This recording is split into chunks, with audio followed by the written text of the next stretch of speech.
want to go straight out to my exclusive guest, Amanda Muir, a very longtime friend of the deceased mom, Christy Strack. Amanda, thank you so much for joining us. I know this has to be horrifying and shocking to you, so my heart goes out to you. I can't imagine losing a good friend in this bizarre way. Tell us about your friend Christy and her marriage to Ben, and how long they've been together, why they homeschool the kids. Describe this couple for us. They've been together since 96 or 97.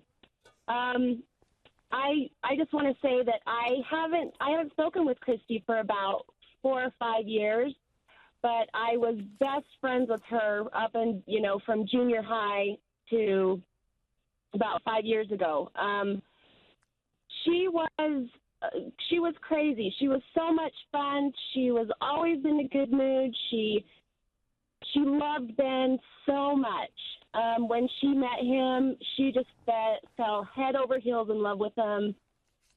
She had to have him. She tried forever, and she finally got him, and they both loved each other so much.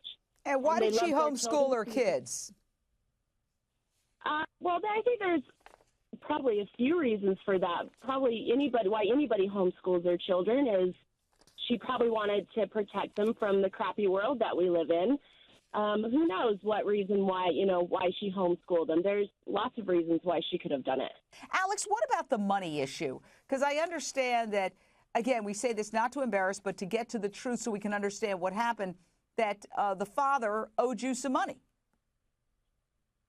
I'd helped him out before, yes. I'm sorry, can you speak up, sir? I can't understand. Yeah, I had helped him out before through some rough times because, like I said, when he was at work, he was an excellent worker. So, did he use the money to pay his rent or what? Yeah, I believe to pay his rent. I think he said he'd been behind to repair his car because he had car troubles with getting to work. So it was to repair his car so he could make it to work more frequently.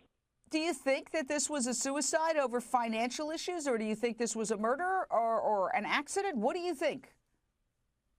I'd like to think it was an accident. I mean, I'm as puzzled as anyone else. I can't, I would like to think it was an accident, but I really have no idea because on the personal end, I just knew little bits about his family and his wife and what I'd done to help. And like I said, just basically had him working for us. Well, last question. Do you think he was troubled? I mean, if indeed this was some kind of suicide, and we don't know, it would certainly take a very deeply troubled man if he indeed were.